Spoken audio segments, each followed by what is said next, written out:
Herzlich willkommen hier zurück auf dem Gear Reference Kanal. In der heutigen Episode haben wir mal wieder ein Ausrüstungsstück aus einem ganz anderen Land, nicht wie sonst, wo viel primär Deutsch und US ist. Und diesmal aus dem fernen Kanada. Ja, leider bin ich uniformtechnisch nicht so gut ausgestattet, was Kanada angeht. Leider. Aus diesem Grund habe ich hier ein bisschen holzfällermäßig improvisiert. Und wir gucken uns heute mal die kanadische Tactical Load Bearing Vest an aus den 90er Jahren. Zur damaligen Zeit waren die Kanadier auch noch primär auf Koppelsystemen und zwar mit ihrem Pattern 82. Das Pattern 82 hat das Grundmodell geboten für das Bundeswehr-Koppeltragesystem. Ich blende auch noch mal ein Bild dazu ein. Und zwar wurde sich damals an diesem System orientiert, als es darum ging, das neue Koppeltragesystem für die Bundeswehr zu entwerfen, zu erstellen. Da ist man dann irgendwann auf diese Art Weste gekommen. Es gab noch Prototypen einer Splitterschutzweste, die Taschen direkt aufgenäht hatte. Das war aber nicht so zielführend für den damaligen Zeitraum. Und man ist dann auf ein getrenntes System gegangen. Und zwar auf eine Grundweste, die ähnlich dem damaligen amerikanischen Modell ist, also einer rein Splitterschutzweste mit einer Weste zum Überziehen. Warum ist das Stück für mich interessant gewesen, dass ich gesagt habe, ich will es haben? Es gab eine ganz große Welle vor ein paar Jahren, wo die abgestoßen wurden vom kanadischen Militär und die waren einfach mega günstig. Ich kannte die Weste von Bildern aus dem frühen Afghanistan-Konflikt. Und so wurde diese Weste nämlich auch noch im Global War on Terror getragen. Und wenn wir uns nachher die Details angucken, werdet ihr, glaube ich, mitkriegen, warum ich das Stück so gut finde. Es gibt davon Bilder von der Operation Anaconda. Hier sehen wir auch schon das kanadische Pixeltarn im Einsatz, aber eben noch in der Waldversion. Die Wüstenversion sieht man dann erst, ich glaube, 1 oder 2 Jahre später, dass die aufkommt. Und da tragen die Soldaten eben noch mit Masse die Olive-Zusatzausstattung in Form dieser Load Bearing Vest oder eben dem Koppeltragesystem. Ja, der ein oder andere wird schon denken, okay, für die 90er Jahre sieht das vom Aufbau her schon sehr spannend aus. Ja, für mich ist so, als ich die Weste zum ersten Mal gesehen habe, dachte ich so vom Grundaufbau her, vom Schnitt der Weste etc., das sieht einfach aus wie eine gute alte rhodesische Fire Force Weste, wie sie halt auch schon in den 80er Jahren in Rhodesien im Einsatz war und auch so ein bisschen vom Taschenaufbau her einfach. Deswegen fand ich die Weste halt auch nochmal super spannend für den 90er Jahre Zeitraum, dass sowas nochmal in dem Zeitraum wirklich so hergestellt wurde in der breiten Masse. Verfügbar war das Modell tatsächlich wirklich nur in Oliv. In einem Digitaltarn oder anderem Tarn ist das Ganze nicht mehr in die Truppe gekommen. Was sehen wir so auf Referenzbildern? Wir sehen ganz oft, dass die Weste, wenn sie mit der Splitterschutzweste zusammengetragen wird, dass die Schulterpolster der Splitterschutzweste rübergesetzt werden auf die Weste und das Ganze dann so in einer Kombination getragen wird. So ist die Kampfmittelweste mit der Schutzweste, also mit der Splitterschutzweste verbunden, was aber noch ein interessantes Feature ist, dass wir hier vorne, das gucken wir uns nachher im Detail an, und am Rücken noch ein zusätzliches Plattenfach ist, um diese Weste mit Platten aufzurüsten und in Verbindung mit der Splitterschutzweste ebenso einen höheren Schutzgrad zu erreichen. Ansonsten gibt es noch viele Referenzbilder aus den KFOR-Einsätzen in Bosnien etc., wo diese Weste ordentlich im Einsatz ist. Natürlich auch auf Übungen und so sieht man die Weste immer mal. Und dann, wie ich schon erwähnt habe, eben noch in den Ausläufern vom Afghanistan-Konflikt, also den Ausläufern der Phase, wir tragen Oliv oder noch das grüne Cat Pad im Einsatz. Und dann kommt ziemlich schnell die Ablöse, die neue Version der Tactical Load Bearing Vest. Hier dann schon im Tarn, auch dann verfügbar im Wüstentarn der Kanadier. Und dann geht die Entwicklung innerhalb der der kanadischen Streitkräfte sehr schnell voran, was die Tragesysteme angeht. Dann kommt auch viel Neues auf den Markt. Und wir sehen bei den kanadischen Streitkräften auch einen hohen Anteil an Personen, die sich außerhalb Ausrüstung kaufen oder eben im Einsatz sich Ausrüstung kaufen. Da ist ein großes Fenster von Local Tailored Ausrüstung, was wir auch schon mal hatten mit dem afghanischen Plattenträger, die dafür auf Chestrick setzen bei den Kanadiern. Oder eben, dass große Firmen wie Tactical Tailor etc. in CatPat produzieren. So, dann gucken wir uns die Weste einmal im Detail an. Dann fangen wir immer mal bei den Magazintaschen an. Und zwar haben wir hier 4 Doppel M16, beziehungsweise bei den Kanadiern ist es ja Colt Canada, also C6, C7 Magazintaschen. Und zwar sind die zu öffnen und zu schließen mit Klett und einem Druckknopf. Achso, vom Stoff her, das ist ganz normal ein dickerer Uniformstoff. Genaue Zusammensetzung kann ich gerade nicht sagen. Da bin ich nicht der übelste Experte für. Aber das ist noch kein krasses Cordura oder irgendwas in der Art. Wie gesagt, 4 davon. Da haben wir an den Innenseiten nochmal eine Besonderheit. Und zwar haben wir hier nochmal eine Stifttasche. Und auf der anderen Seite ist nochmal ein Einschub für das Strahlendosimeter. Hier habe ich jetzt einfach mal ein Taschenmesser reingemacht, um das zu zeigen. Aber eben für ABC-Geschichten ist das sonst da drin. Hier oben drüber haben wir einen Klettstreifen für das Namensband. Hier oben an der Schulter die Auflage fürs Gewehr, damit es ein bisschen weniger rutschen soll.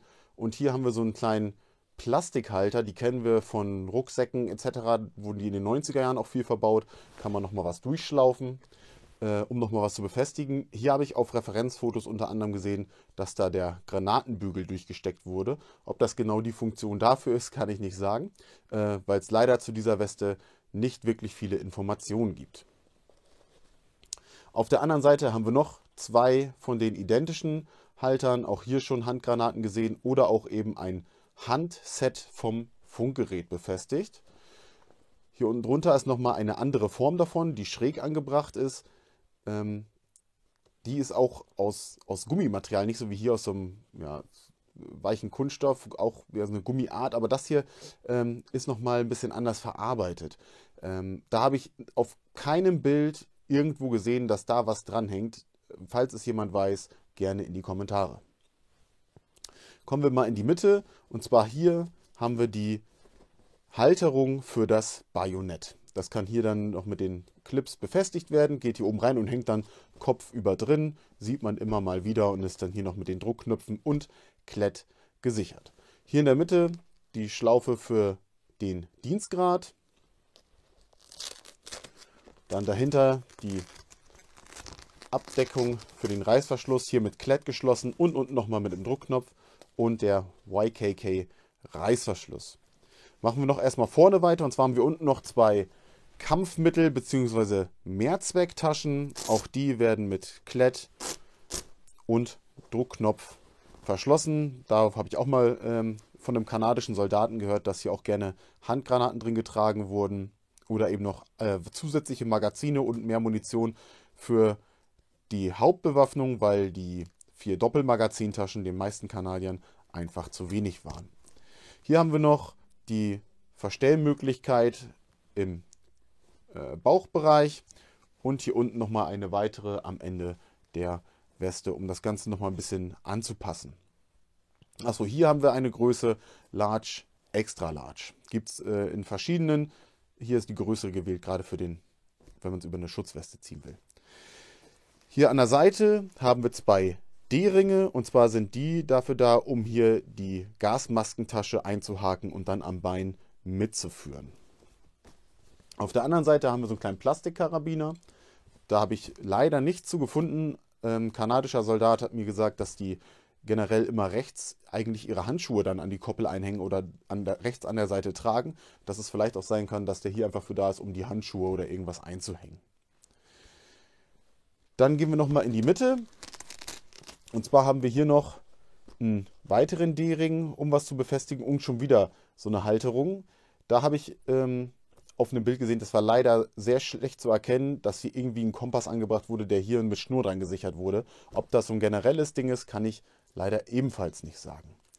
Wenn jemand Literatur kennt oder ähnliches, wo diese Weste mal beschrieben ist oder eine Vorschrift, zeigt es mir gerne. Ich habe sehr lange gesucht und leider nichts gefunden. Dann gehen wir an die Seite und zwar haben wir hier eine Mehrzwecktasche, die auch relativ groß ist. Da habe ich unter anderem mal auf einem Referenzfoto gesehen, dass hier eine Feldflasche drin war, die auch die 2-Quart, die dann hier an der Seite rausguckt, also die etwas größere, passt hier super rein. Und das gleiche haben wir auf der anderen Seite und auch nur mit Druckknöpfen gesichert. Gucken wir uns den Rücken an und hier fällt jetzt vielleicht auf, warum ich gesagt habe, so eine Parallelen zur Fire Force Weste. Auch die hat oben so eine große Tasche, darunter noch eine Rucksackrolle oder auch die israelischen Westen haben sowas ja oft. Aber hier eine sehr große, breite Tasche. Auch hier haben wir wieder diese Halterung. Die sind hier ein bisschen anders angebracht als vorne. Vorne sieht man noch, dass hier nochmal so ein Band umgenäht wurde. Hier sind sie einfach nur drauf genäht und hier kann man halt noch Zurriemen drauf machen, um dann eine Poncho-Rolle oder irgendwas mit dran zu schnallen. Das Hauptfach hier mit Druckknöpfen zu. Hier haben wir die 2 verschiedene Reihen, um das Ganze nochmal ein bisschen zu verstellen. Und dann haben wir hier ein großes Fach. Wie ich schon vorhin erwähnt habe, in diesem Fach ist nochmal das zusätzliche Plattenfach. Und hier kann dann die Schutzplatte eingesetzt werden und das Ganze wieder geschlossen. Unten darunter haben wir nochmal eine etwas größere Mehrzwecktasche. Auch hier nichts Besonderes, einfach nur eine große Tasche. Dann gehen wir schon nach vorne. Und zwar gucken wir uns jetzt die Weste mal von innen an. Und zwar haben wir hier zusammengeklettet das Frontfach für die Schutzplatte. Auch hier wieder mit Klett, nichts Besonderes. Dann haben wir hier wieder Klett und die Druckknöpfe. Und hier werden dann einfach die Druckknöpfe eingeklippt. Was heißt einfach? Ist jetzt, wenn da eine schwere Platte drin ist, ist das auch nicht mehr so einfach. Und dann können wir die Weste ganz normal schließen. Und das Klett ist halt dafür da, um das Ganze wieder zusammenzurollen und zu verstauen. Genau, ansonsten haben wir im Inneren nichts. Wir sehen nur, wo die Taschen angenäht sind. Und das war's. Das Einzige, was wir noch haben, sind die 2 Label. Und zwar haben wir hier einmal die Firma. Kurz gucken, ob wir das irgendwie hinkriegen, ohne dass es so reflektiert. Felfab Products, West Tactical Load Bearing. Dann darunter nochmal auf Französisch die Versorgungsnummer Large, Extra Large und dass sie aus dem Januar 1997 ist. Ja, dann haben wir hier einmal die Instructions und die werde ich euch jetzt nochmal einblenden, damit ihr die euch nochmal durchlesen könnt, wenn ihr wollt. Einmal wieder auf Englisch und einmal wie üblich auf Französisch. Und nochmal die Waschanweisung und ansonsten ein paar Informationen für was ist, aber auch nicht so super detailliert. Das war es dann auch schon fürs Erste mit der kanadischen Ausrüstung. Und dann hoffe ich irgendwann mal, dass ich euch das alte Pattern 82 mal nochmal im Detail vorstellen kann. Dann bedanke ich mich wieder mal fürs Zusehen. Seid gerne beim nächsten Mal wieder mit dabei und dann sehen wir uns. Ciao.